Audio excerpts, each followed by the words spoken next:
The title of today's podcast is The Holy Spirit is the Call to Awaken. As with each podcast, I ask you to choose a divine quality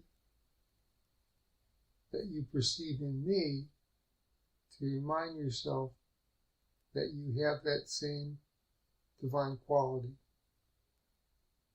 So today I'm going to ask you to perceive divine certainty within me to remind yourself that you have the same divine certainty, because certainty is of God and each of us is part of God. Today we'll focus mostly on the text, chapter 6, section 4, titled The Only Answer. And we'll be doing paragraphs 5 through 8. Starting with paragraph 5.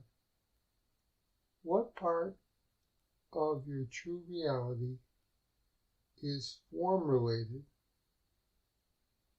The answer is no part of your true reality is form-related, because you are a thought, with a capital T, a thought, within the mind of God.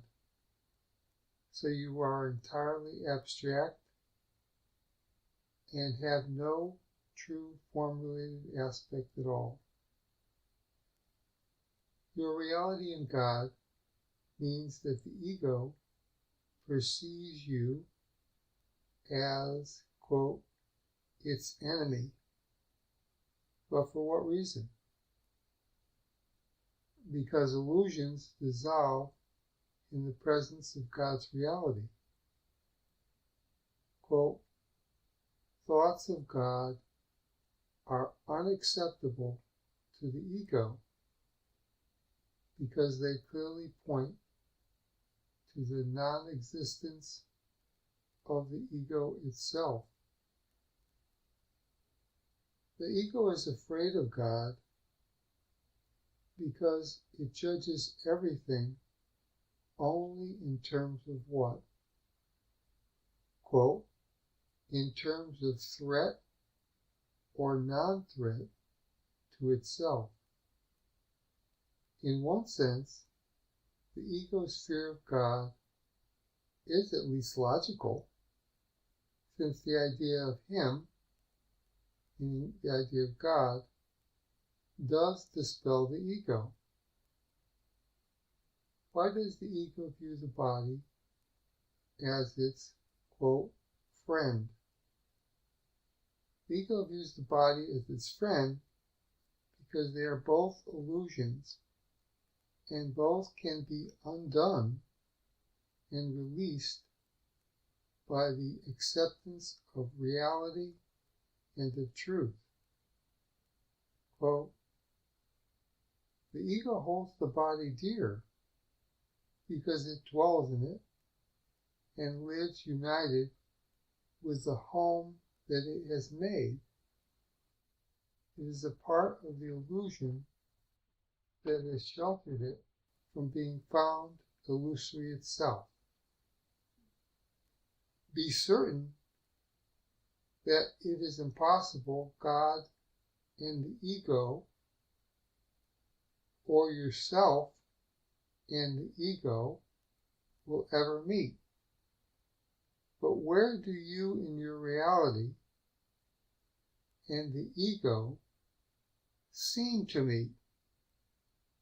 Quote, for your beliefs converge upon the body, the ego's chosen home, which you believe is yours. You meet at a mistake, an error in your self-appraisal. This error in your self-appraisal, of course, refers to your false identification with the body and with the ego. Although the ego joins with an illusion of yourself, which is the body, why is it true that illusions cannot join? Illusions cannot join because illusions, quote, are the same and they are nothing. Their joining lies in nothingness. Two are as meaningless as one or as 1,000. The ego joins with nothing, being nothing. Hey, even in math we know that nothing plus nothing equals nothing. Why did you make the illusion of the ego and the illusion of the body? You made the illusion of the ego and the illusion of the body to deceive yourself and forget about your reality in God. Because you had the power to make the illusions of the ego and the body to deceive yourself, you have the power to do what? Because you made them, you have the power to undo the illusions of the ego and the body by accepting your reality as God created you. Quote, the only sane solution is not to try to change reality, which is indeed a fearful attempt, but to accept it as it is. You are part of reality, which stands unchanged before the reach of your ego, but within easy reach of spirit. Why does the ego use, quote, the body to conspire against your mind? The ego uses the body to conspire against your mind because the ego realizes that your mind, quote, can end them both merely by recognizing that the illusions of the ego and the body are not part of you, meaning, of course, not part of your reality. Although your mind is real, the ego tells you that your mind is only what? The ego tells you that your mind is nothing more than a useful tool of the ego, specifically used as the ego's learning device.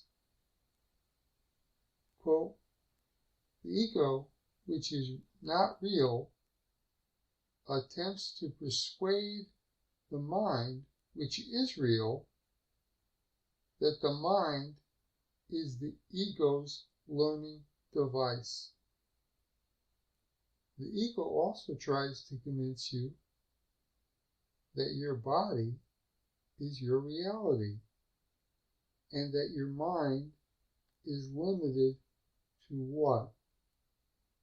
The ego tries to convince you that your mind is limited to the physical brain, which is, of course, just part of the body, which is the ego's way of saying, quote, that the body is more real than the mind is. No one in their right mind could possibly believe this, and no one in his right mind does believe it. Although the mind is not the ego's learning device, the ego is what in relation to learning? The ego is itself an obstruction to your learning because of its deceptive nature. What is the mind's learning device? The mind's learning device is the body.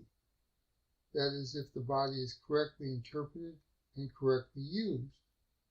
Quote, only the mind can create because spirit has already been created and the body is a learning device for the mind. Learning devices are not lessons in themselves. Their purpose is merely to facilitate learning. Paragraph 6. Specifically, why was the Holy Spirit created? The Holy Spirit was created to be God's answer, with a capital A, meaning God's response to the separation. What is the purpose that God gave the Holy Spirit? The Holy Spirit was given the purpose of facilitating the healing of the separation, and so he truthfully answers ego-based questions and every false perception of the ego. As God's answer, the Holy Spirit always includes what essential reminder for your benefit. The Holy Spirit includes the essential reminder of your true identity as God created you in reality. Quote, "Hear then the one answer of the Holy Spirit to all the questions the ego raises. You are a child of God, a priceless part of his kingdom, which he created as part of him." Part of him means that God created you as part of God himself. Why does every answer of the Holy Spirit include the essential reminder of your true identity?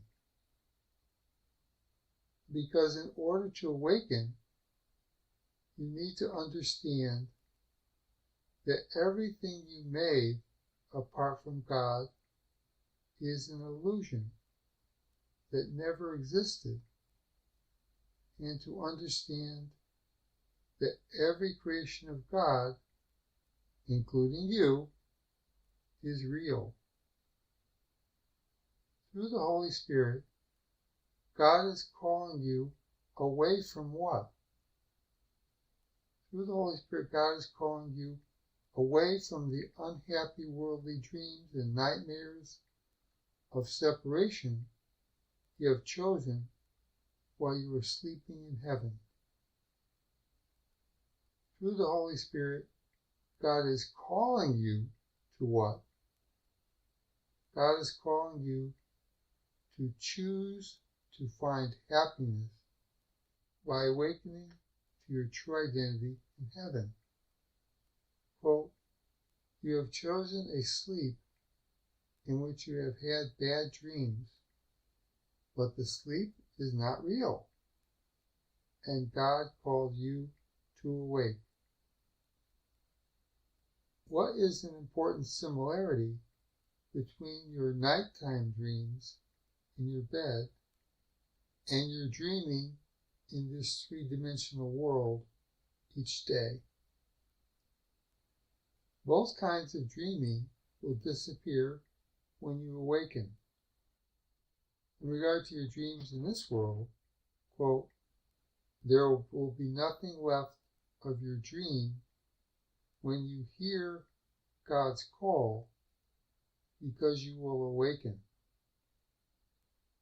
Although the Course states God calls you to awake, how does his call reach your current perceptual mind? God's call reaches you through the Holy Spirit, who is God's voice, communicating directly with you because he has perfect perception as well as knowledge, while God himself has only knowledge. Quote, "The Holy Spirit is the call to awaken and be glad." What is your destiny in regard to God's and the Holy Spirit's call to awaken? Quote, everyone will answer the call of the Holy Spirit, for the sonship cannot be as one. Everybody's going to find out their true home in heaven and find their eternal happiness.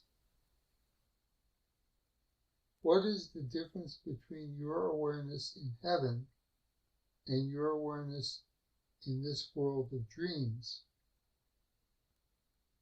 In heaven, you had the total awareness of knowledge, so you had certainty about your identity.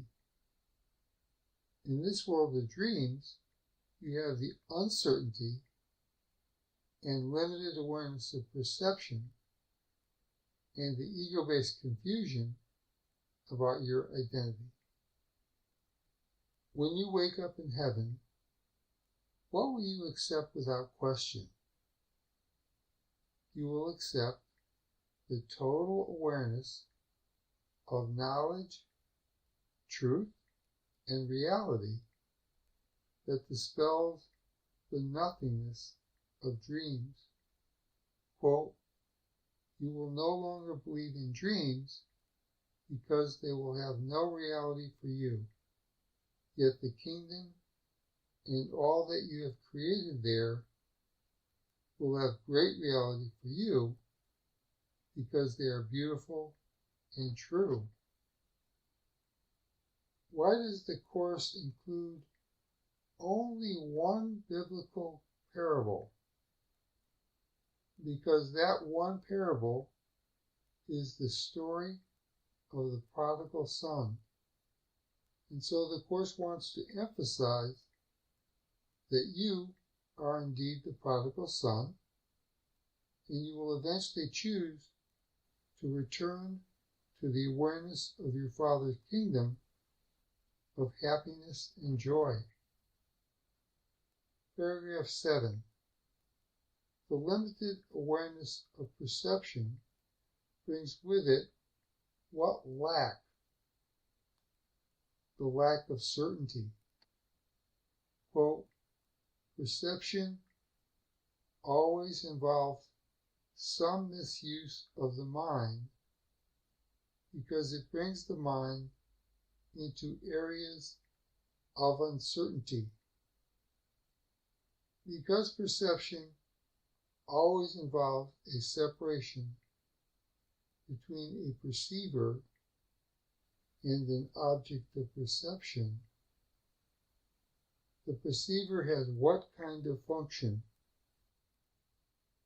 The perceiver has an interpretive function to determine what is true and what is false, which includes various judgments and uncertainties. Quote, misperceptions produce fear and true perceptions foster love, but neither brings certainty because all perception varies.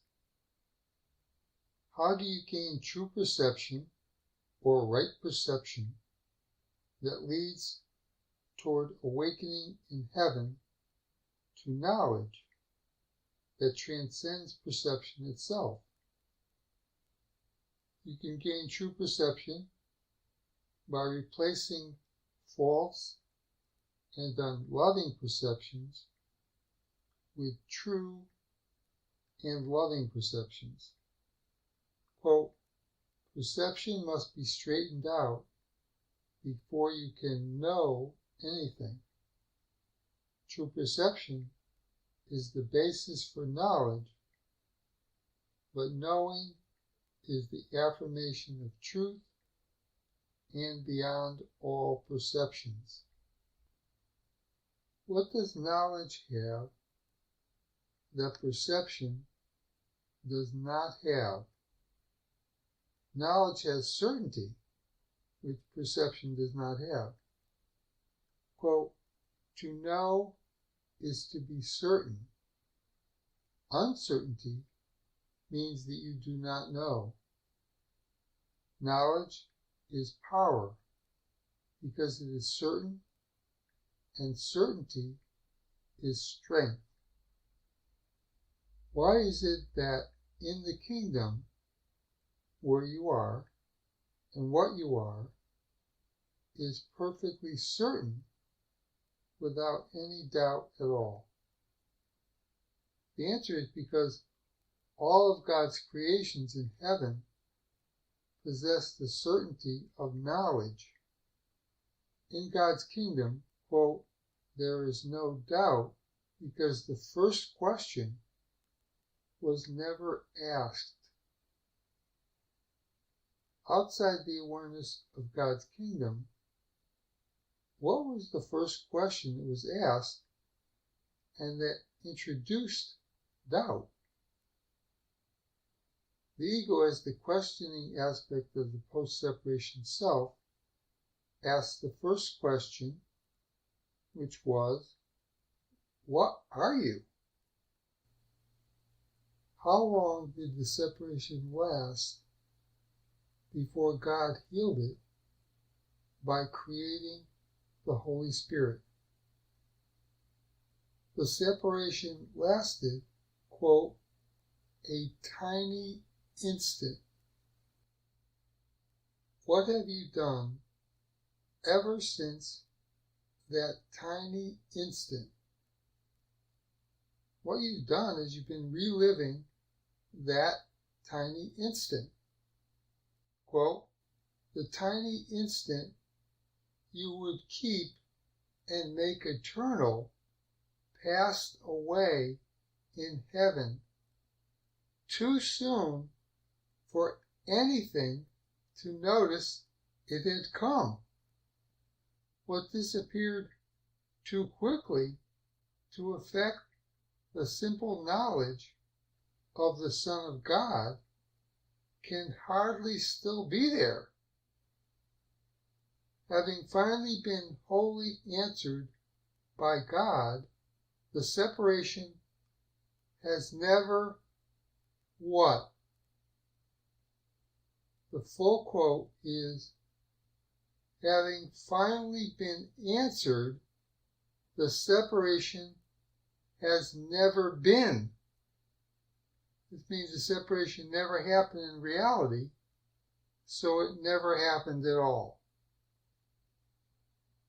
Although the separation has never happened in reality, why does it seem to you that the separation has happened?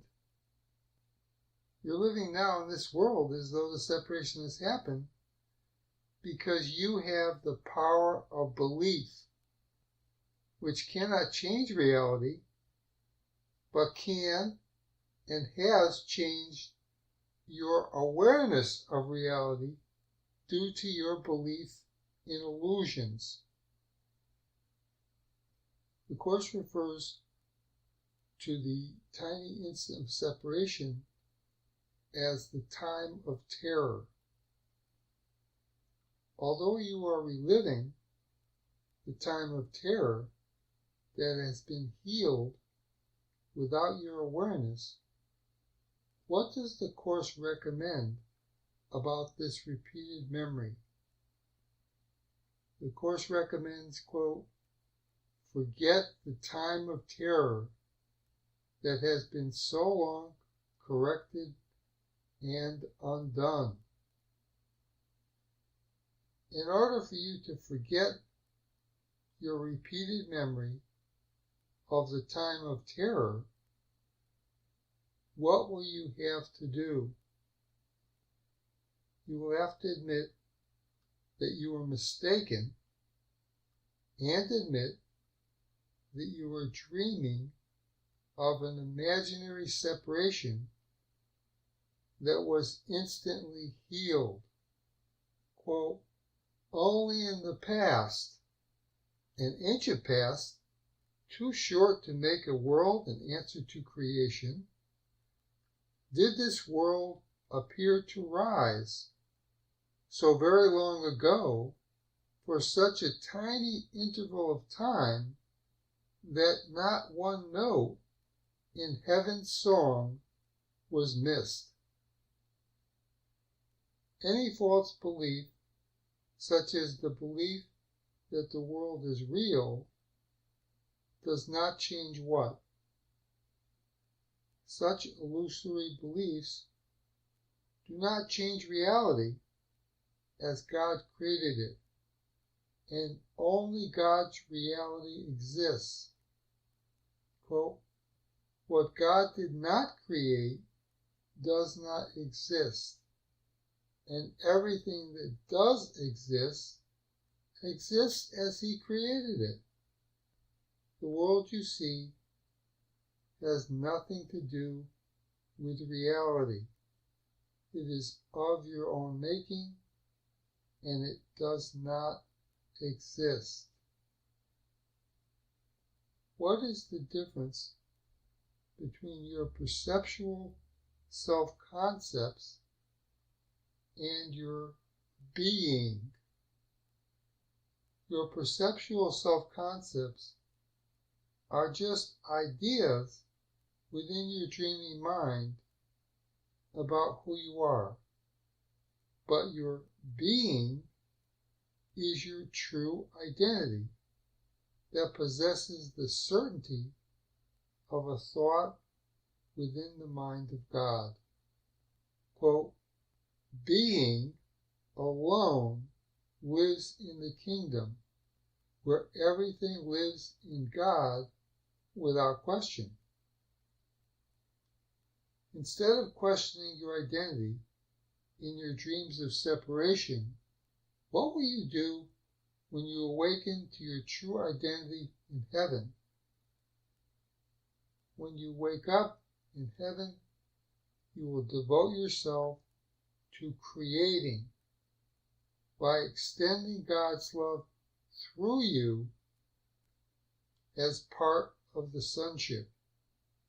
Quote, the time spent in questioning in the dream has given way to creation and to its eternity.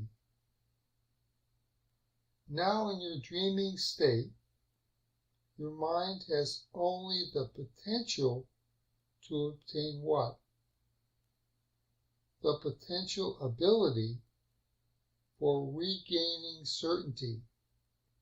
In your true nature in heaven, quote, you are as certain as God because you are as true as He is. But what was once certain in your mind has become only the ability for certainty. Paragraph 8. The introduction of abilities into being was the beginning of uncertainty. For what reason? The full quote is, the introduction of abilities into being was the beginning of uncertainty because abilities are potentials, not accomplishments. Before the separation, you had the knowledge of what strengths. You had the knowledge of the strength of your God-given perfection and your strength to manifest the accomplishments of being a co-creator with God as part of the sonship. What did you have to learn and develop in heaven? You did not have to learn and develop anything in heaven because you already had the total awareness of knowledge. After the separation, what did you need to learn and develop? After the separation, you needed to learn and develop abilities that could give you only the potential for certainty, the potential for meeting perceived ideas, and the potential for accomplishments. Are abilities useful in relation to your God-given accomplishments. No, quote, your abilities are useless in the presence of God's accomplishments and also of yours. Accomplishments are results that have been achieved. When they, meaning accomplishments, are perfect, abilities are meaningless. What are some examples of God's accomplishments? All of God's creations are His accomplishments. Some examples are you and all the other parts of the sonship, the shared identity of Christ, and also the Holy Spirit. What are some examples of your own accomplishments? Before the separation, you, as part of the sonship and as the Christ, created extensions of the shared self that are your creations and your accomplishments. God's created accomplishments and your created accomplishments are extensions of what? God's accomplishments are extensions of His being, and your accomplishments in heaven are extensions of your being. In other words, extensions of your true identity. God's accomplishments and your heavenly accomplishments do not involve what? They do not involve going through phases of learning to develop abilities to do desired tasks. Quote, God does not take steps because His accomplishments are not gradual. Abilities are used for what? One word purpose. That one word purpose is doing. Heavenly accomplishments are not the result of doing, but what one word symbolizes the source of God's accomplishments and your accomplishments in heaven. And that one word is being. Abilities are needed in the three-dimensional world, and they require what?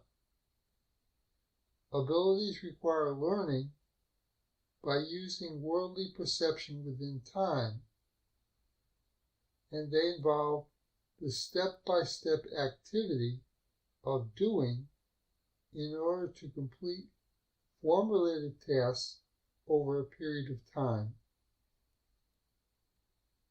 God's accomplishments and your accomplishments within the abstract nature of heaven involve what? These accomplishments involve God-given knowledge and involve already perfect being that creates, but does not have to learn anything in order to be perfected and in order to create. Quote, knowledge provides the strength of creative thinking, but not for right doing. Are you still perfect as God created you? Yes, you're still perfect, but the limited awareness of perception in a dream world of separation does not allow you to access the awareness of knowing your perfection within God's kingdom. In regard to your perfection, what is your impossible task? You have the impossible task of, quote, perfecting abilities, which will never be as perfect as your full knowledge of your God-given perfection in heaven. The full quotation is, it is curious that the perfect must now be perfected. In fact, it is impossible. Although you cannot make yourself perfect through self-effort, what can you do to awaken to the knowledge of your true perfection that is now hidden from your conscious awareness? You can receive help from Jesus, the Holy Spirit, your own shared identity as Christ, and your Father. And with all this help, you can awaken in heaven to your perfection. Although perception normally prevents you from having certainty, even in this world, you can acquire certainty by doing what? You can acquire certainty by listening only to the Holy Spirit, who is your guide to awakening. Quote, hear his voice alone in all that speaks to you, and let him give you peace and certainty, which you have thrown away, but heaven has preserved for you in him. That's the end of the question and answers part of the podcast. I'd like to invite you to join me in a 1-minute meditation to conclude the podcast. At the beginning of the podcast, I ask you to perceive divine certainty in me, to remind yourself of you possessing divine certainty. This last question and answer indicated that you can regain certainty by listening only to the voice of the Holy Spirit. So for this 1-minute meditation, I ask you to open your mind to the Holy Spirit and to the divine certainty that is awaiting your awareness. So if you'd like to join me, I'm going to set the timer for 1 minute. When the timer goes off, that will be the end of the meditation and the end of the podcast. Here we go together.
Amen.